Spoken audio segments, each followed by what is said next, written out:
রিটা প্রথম দিনে কলেজে এসেই বন্ধুত্ব হয় পৌলমীর সাথে। কথায় কথায় জানতে পারে পৌলমী রিটা হলো অনাথ, তাই পৌলমী রিটাকে তার বোনের মতো ভালোবাসে। মায়ের হাতে বানানো টিফিনের ভাগ দেয়, রিটাকে সবসময় খুশি রাখতে চায়। রিটা পৌলমীর জন্মদিনে ওদের বাড়ি যায়।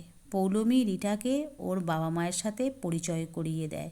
রিটা তারপর থেকে প্রায় দিন পৌলমীর বাড়ি যায়।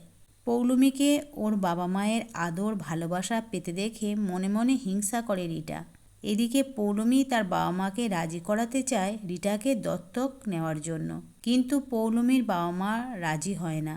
ওনারা পৌলমীকে জানায় পৌলমীকে নিয়ে তাদের সুখের সংসার, এখানে ওরা আর কাউকে আনতে চায় না। প্রয়োজন হলে রিটার পড়াশোনার দায়িত্ব নিতে পারে, কিন্তু দত্তক নিতে চান না। এইসব কথা রিটা শোনে, তখনই পৌলমীকে হিংসার বশে খুন করার প্ল্যান করে। একদিন ও কলেজের ছাদে নিয়ে গিয়ে সবার অজান্তে পৌলমীকে ছাদ থেকে ঠেলে ফেলে দেয়। এতে ছাদ থেকে পড়ে পৌলমীর মৃত্যু হয়। এই মৃত্যুতে পৌলমীর বাবা মা ভেঙে পড়ে। সেই সুযোগে রিটা ওনাদের সন্তান হয়ে ওঠে।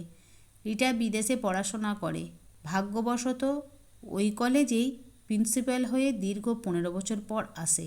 কাজের ব্যস্ততা নিয়ে রিটা তার কৃতকর্মের কথা ভুলে যায়, কিন্তু ভোলে না একজন, তাই তো প্রতিশোধ নিতে সব সময় আশেপাশে থাকে রিটার। একদিন প্রচণ্ড বৃষ্টি, কলেজ প্রায় ফাঁকা। সেই সময় রিটা দেখতে পায় পৌলমীকে। পৌলমী জানায় 15 বছর অপেক্ষা আজ শেষ। এই বলে রিটাকে সেই ছাদে নিয়ে গিয়ে একইভাবে ফেলে দেয় নিচে। মৃত্যুযাত্রী রিটা দেখে পৌলমীর শান্তির হাসি হেসে কোথায় যেন চলে যায় চির শান্তির দেশে। নমস্কার বন্ধুরা, ভিডিওটা ভালো লাগলে লাইক করুন।